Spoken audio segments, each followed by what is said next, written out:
Hey guys, I know you were expecting to hear an episode of Little Things today, but I am super excited to introduce you to a podcast called Taboo Talk. Now, you may know that about a year and a half ago or so, Pastor Mike came out with a book called Taboo, in which he explores a lot of the subjects that Christians don't necessarily always talk about. In Taboo Talk, Pastor Mike and I take some of these subjects and we explore them just a little bit deeper. So in this first episode, we talk about the tension between Christianity and the world. It can be sort of hard to figure out, should we be watching this movie or listening to this kind of music? Is there a danger to it? Can we sometimes take part in things that the world takes part in? How do we know? So we have this conversation, and I think it might be beneficial for you. Enjoy.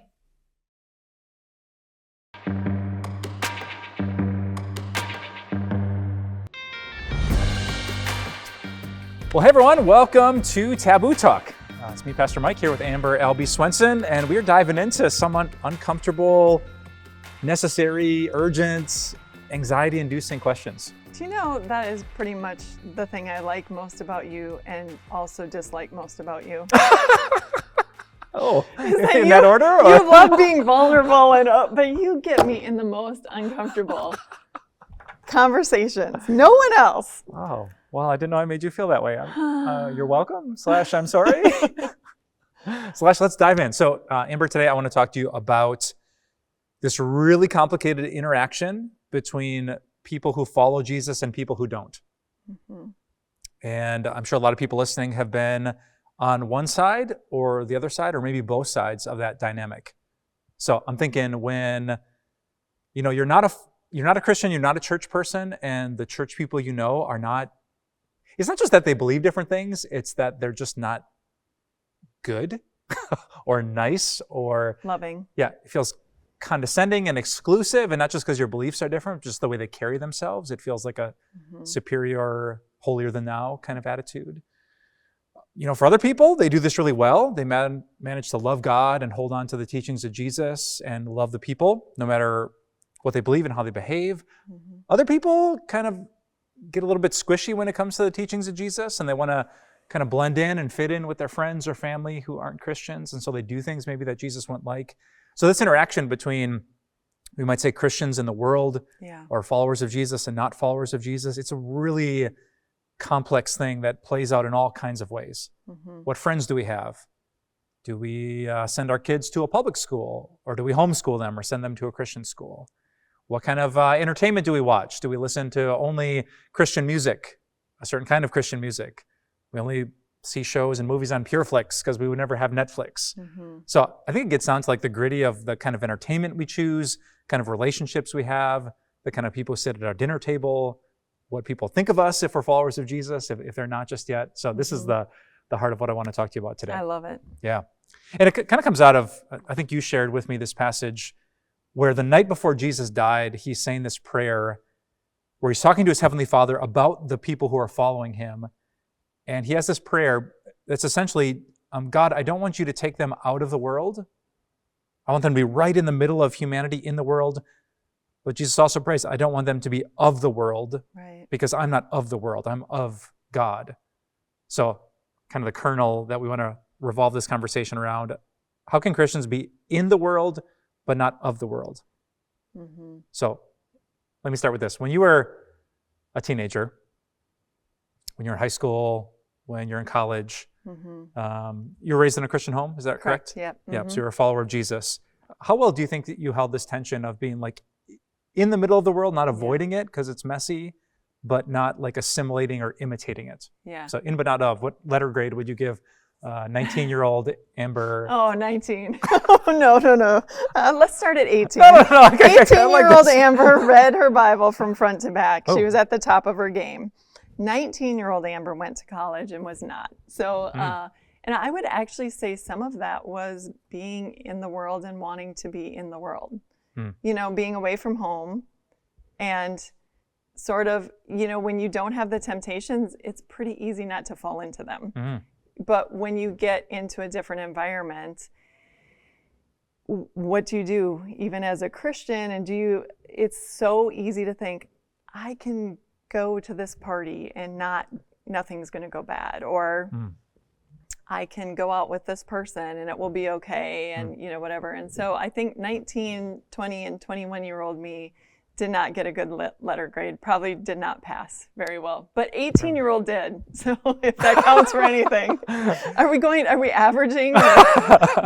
We can do whatever you want. We're making up the rubric and the grading scale. Yeah, tell me more about that. I'm curious, kind of looking back, what did you do? What was your intention? I'm sure you probably didn't go in thinking, No. I'm going to dishonor Jesus. No. But I think a lot of us get to that spot. So how did you get there and what happened? Yeah, so I started dating a guy who was using drugs and alcohol pretty heavily. Yeah. And I fell in love and it broke my heart.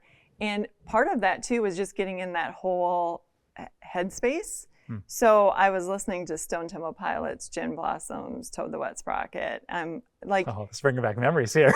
hardcore hopelessness, drive around this town. There's nothing here. Like, we're just hopeless. What do we got going for us? Might as well get high, might as well drink. And it messed with my head big time. I mean, from a girl who read her Bible and was like so into it, and to like a shift to, this is all there is. And I mean, I was messed up mentally for quite a while, just like in bad ways. And I think that music really can do a lot to your emotions. It goes straight to your heart. And so for my kids, I'm like, I'm not against. There's some Christian music I don't like, actually, and actually that messes with my head as much. For King and Country and Michael W. Smith have a remake of "Place in This World," and I remember exactly where I was in 1991. I remember what was going on in my life, and it wasn't good. That was a time in my life when I was very confused about the future and what I was doing, and it was the beginning of like anorexia and just like a whole bunch of things. And so the interesting thing is, when the remake came out and I heard that song, I instantly was back in 1991. And I was like, that is not a good song for me to listen to, even if it's a Christian song by Christian artists, because it can and I have done the same thing. I went to a Gin Blossoms concert like 3 years ago. Oh. Full circle? One of my friends knew that. We went to them the first time back in like 90 whatever. Yeah. And I was there and I was like, this isn't good for me. Wow. What it does to my headspace right now. Yeah. As trying to be a Christian in the world, I can't go back there because I am not in a good place and I did not make good decisions there. So that's not good for me. So I hear you saying you were in the world dating this guy. And this guy had maybe a worldly way of thinking, worldly entertainment. And not only did you, step alongside him and represent Jesus, but just slowly it got into your head and into Very your heart much so. And kind of changed that confidence and hope that you found in Jesus. Yeah, and even after the relationship ended, I took that from him. So I took the music and went back with me. And so, and again, so many people, I think part of this whole thing is self-awareness.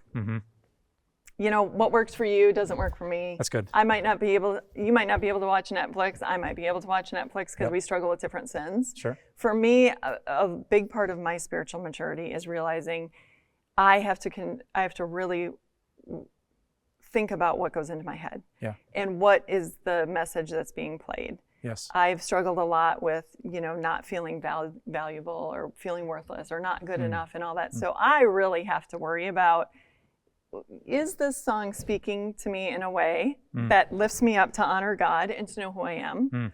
Or is this, even if it's a Christian song, putting me back in a place where I was like hopeless? Yeah, that's good.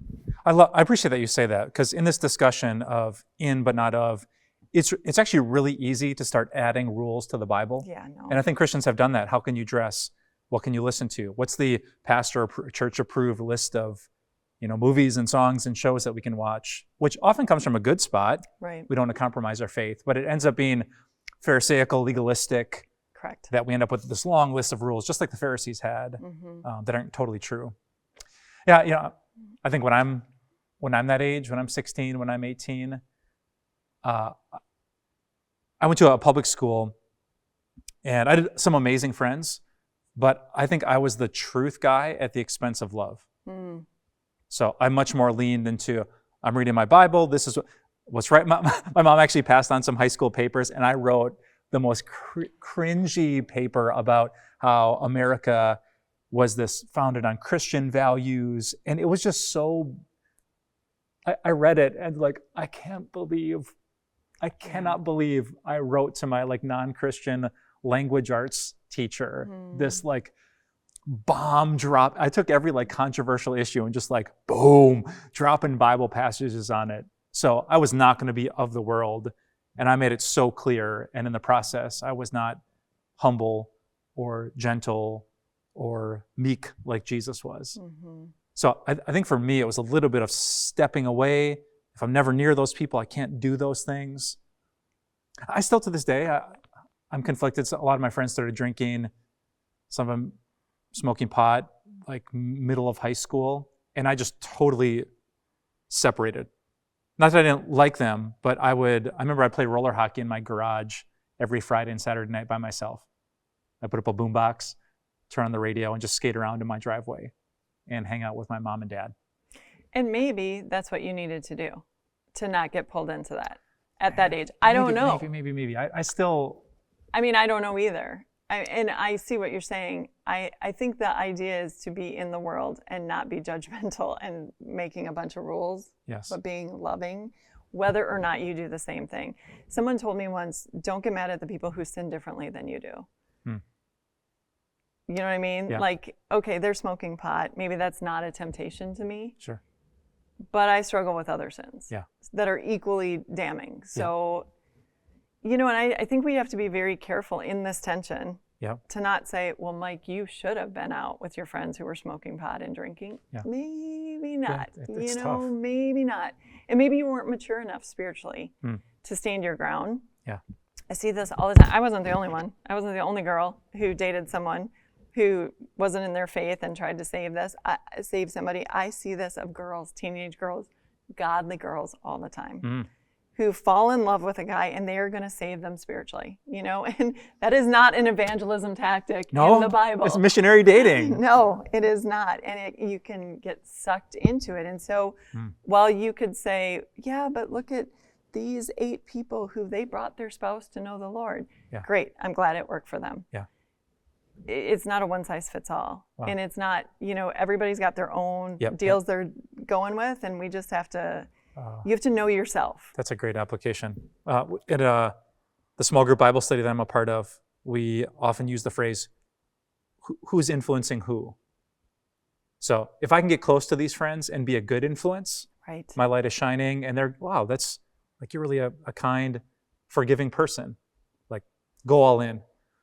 But you could put those same people in the same room, and if the influence, the non-Christian influence is coming, I'm starting to talk, think, behave, believe like that, then it becomes a really dangerous thing.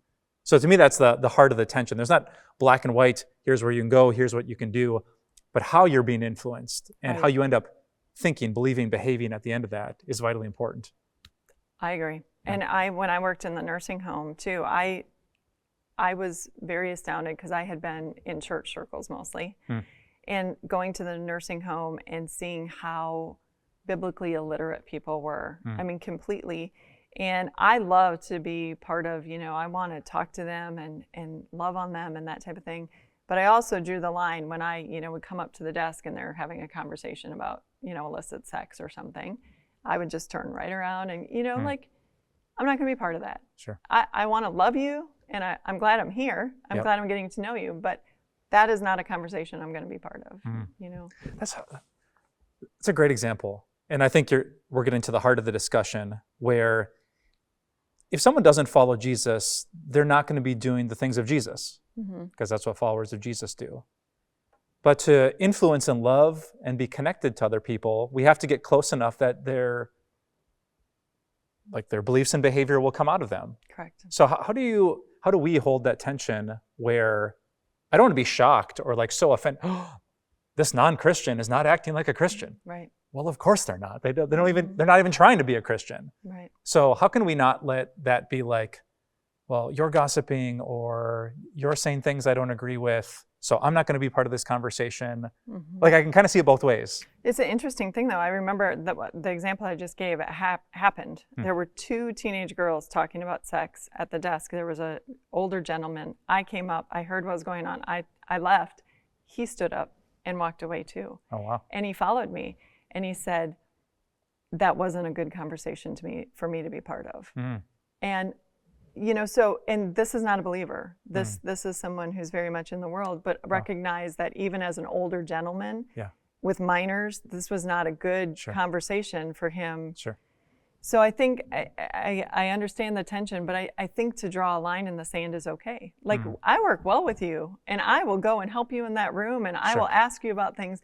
Yeah. But when you're talking about something that is offensive to me or whatever, I'm not going to take part in that. And just me turning around, it tells you everything you need to know. Yeah. I like that. I think if you step away and a person potentially feels judged, I think it's so important to step back in with an intentional act of love. If you step away, they might come to the conclusion, oh, you think you're better than us, or you don't care about.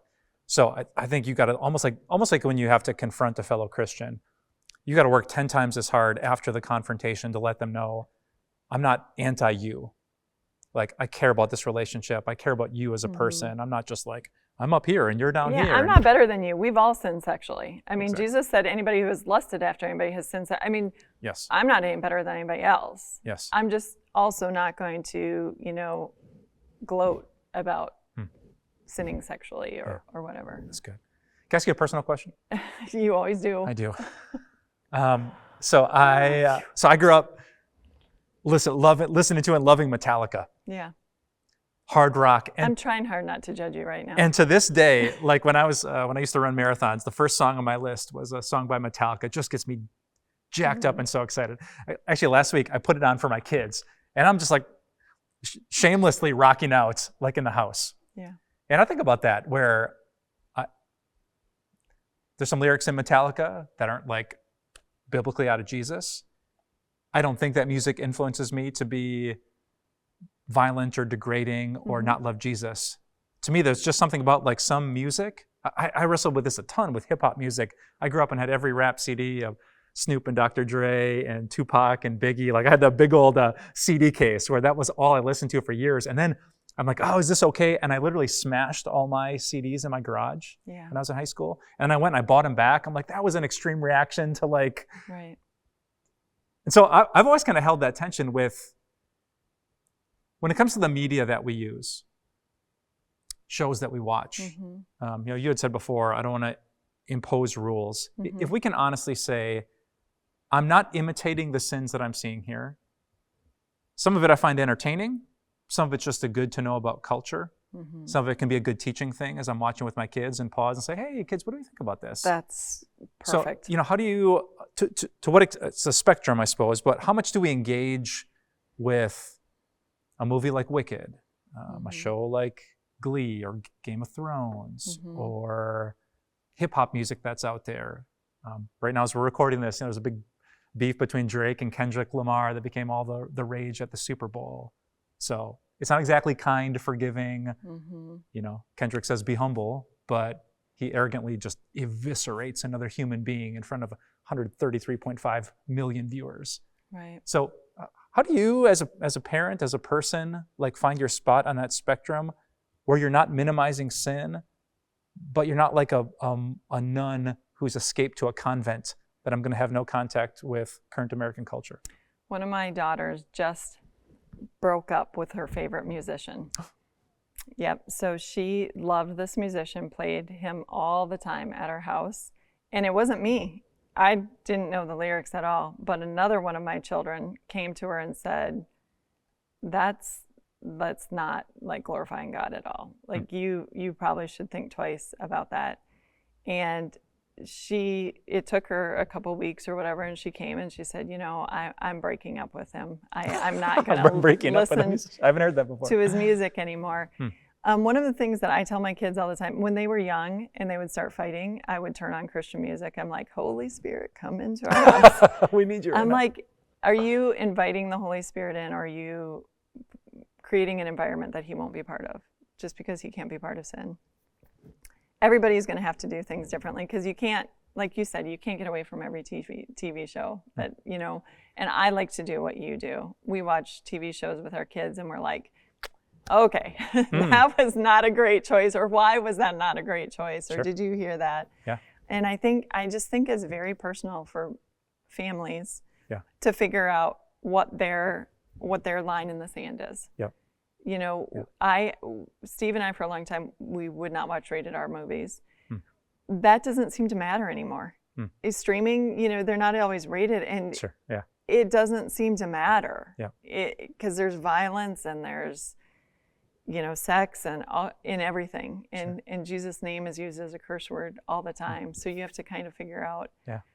You know what even complicates this more for me is the Bible is full of sex and violence. Oh, for sure. So sometimes there'll be something in a show, but the point of the show, I think of Breaking Bad is one of my favorite TV series ever. And, you know, it's filled with violence and drug use and drug selling and drug culture. But the point of the show is meant to be like the slow spiral of how it's almost like the Proverbs of like where sin will lead you from one thing to another. So sometimes Christians say, well, there is violence in that, so I can't watch it. And I think it's a little bit too black and white to think, but what's the overall message? Right. And then, this is really surprising to me, in Acts chapter 17, when Paul goes to Athens and he sees all the idolatry, number one, it deeply grieves him. So he has not compromised his faith of saying, well, I guess I'll believe in all these gods because they do. But when he engages with the Athenians, he is literally quoting pagan, non-Christian poets. Correct. So he has enough familiarity with their art, with their culture, with their philosophies, that he can find hey, it's like one of your poets said. And he doesn't say, and this is why your poets are all godless and pagan and stupid. He actually says, you know what your poet said here was actually true. In God we live, we move, and we have our being. And so to me, that really helps. Okay, I want to be really careful about not adding these rules. Absolutely. Of saying no non-Christian media. No, but Paul knew it. We can have media that teaches us things. As a parent, it can be awesome instead of like isolating your kids and then pushing them out the door and saying, good luck. So a little bit of that exposure with good Christian discipleship. I think it's so important to know yourself and to know your children, because it would not be good to lead your children into sin by something that you are showing them on TV or by music that you are having at home. That's good. And it's so easy to pass down generational sins. So let's just assume that I curse all the time and I listen to music that curses all the time. So that's just normal to them. Yep. It's so easy because we're so blind to our own sins. That's good. And so you want to be pretty cognizant of the fact that what you play and what's normal in your home is going to be normal to your children. Yeah. And they're going to go out and they're going to represent Christ. So is this what our normal is going to be? Hey, as long as it's funny, it's funny, it's so funny, but it's so filthy. You know, I'm thinking of like Seinfeld, you know, it is hilarious, but there is so much, you know, that you don't want to be numb to it. You don't want to be calloused. I don't want to be. And I want to make sure that my kids understand, because if they see it playing in my house and then they go to their unbelieving friend's house, and, you know, it's like, yeah, we're all listening to, we're all watching the same thing. We're all the same, you know, and instead of, well, maybe this isn't normal. I like that point a lot of your awareness. This might not be like a black and white wrong thing for me, but being cognizant of the people around me. That's a good discussion when it comes to drinking. The Bible doesn't forbid drinking, but is this an example that's going to lead someone else into temptation? And in that case, I would use my freedom, like the Apostle Paul in 1 Corinthians 8, 9, and 10, for the good of my neighbor. Right. So that's a really fair point where maybe I watch this and I'm not provoked to anger or violence, or maybe someone can listen to the 90s music without hopelessness and despair. But just, you know, having an awareness, whether it's your children or your friends, to know it's not just about you and your rights and your freedom. It's really about how do I best love my neighbor? And that's not an American question to ask. No. We tend to, well, show me it's wrong. I have the right to do this. When Paul, who was all about our freedom in Christ, actually bound himself to his love for neighbor. So it's that's a dynamic not a lot of us think enough about. I'd also say too that my kids went to Christian day school their younger years and then public high school. And so there have been so many non-Christians around our table in the last few years. And a lot of them have started studying the Bible. But I have loved having them in our house. Yeah. I've loved. I remember we were sitting out on the deck one day, and one of my son's friends climbed up the deck. Ours is on a second story, like it doesn't have steps. He climbed up, sat down.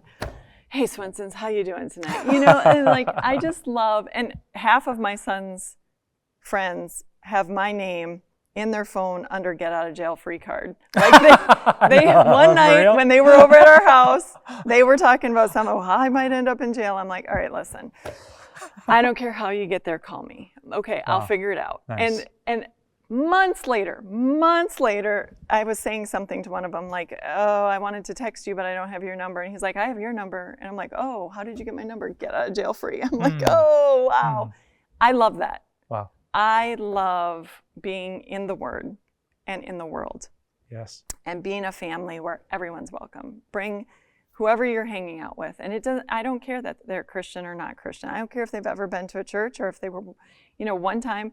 I want to be the family that they're like, that mom's cool, and I will go because she gives us pizza and whatever. Not the family that's like, well, over here, we only, listen to this, and we only do this, and if you aren't going to do this, you can't be here. Yes. That's not who I want to be at all. Wow, that is beautiful. And I have a hunch that if those kind of kids who maybe don't follow Jesus yet want to come to your home, you're probably doing this really well. Because if you were standoffish and arrogant and holier than thou, they wouldn't be like, yeah, let's go to her house again. I love feeling judged and excluded. So that's probably a really good sign. Do people who don't follow Jesus just yet invite you? Mm-hmm. Jesus was invited to Matthew, the tax collector's house. Yeah. He was called, I love this line, he was called the friend of sinners. Right. So even people who said, oh, those aren't like God's kind of people just yet. Like Jesus was not ashamed to rub shoulders with them, break bread with them. Not because he was soft on truth, but because he was bringing all that love. And maybe that is probably the best part of me not being a goody two-shoes in college is that I get it. Like, you did it. Yeah, me too. Like, right? Yep. I've been there. I understand. I'm not going to throw any stones. Yeah. And so God uses the messes to help you to have empathy for people who are still in the mess. Yep. That's beautiful. Yeah. So big picture, we're talking about the tension of, do you go? Do you not go? Do you be friends? Do you not be friends? Do you listen? Do you not listen? Do you watch? Do you not watch? And some of the big things are, let's not compromise a single word that Jesus said. Let's reach out in love and not isolate ourselves. Let's think about who's influencing who. How can we be a good example for people who don't know Jesus just yet? How can we not be proud, but instead like, oh, your sin might not be my sin, but I'm still a sinner. So I'm not thinking that I'm the good one in the room and you're the bad one. And maybe if we can wrap up, why don't we let Jesus get the last word? Sounds great. Yeah, so this is what some people call the high priestly prayer, Thursday night, right before Jesus dies on a Friday. And he says this: Father, I'm coming to you now, but I say these things while I am still in the world, so that my disciples may have the full measure of my joy within them. I've given them your word, and the world has hated them, for they are not of the world any more than I am of the world. My prayer is not that you take them out of the world, but that you protect them from the evil one. They're not of the world, even as I am not of it. Sanctify them by the truth. Your word is truth. As you sent me into the world, I have sent them into the world. Beautiful balance, huh? Very. Jesus, who literally is holier than thou and me and us. He didn't keep his distance. He came in. Full of grace and truth, never compromised. He died for us, saved us, and now he says, go. Go into all the world, make disciples. They'll know you're my disciples by the way that you love each other. And don't forget, sanctify them by the truth. Your word is truth. Man, if God can help us do that, it's going to be a good season for the church. Totally agree. Beautiful. Awesome. Well, thanks, everyone. You got a lot to think about. We certainly love to hear kind of what you're wrestling with, the experiences you've had. So make sure you drop a comment. We'll catch you next time here on Taboo Talks as we dive into more uncomfortable topics that are maybe good for our souls.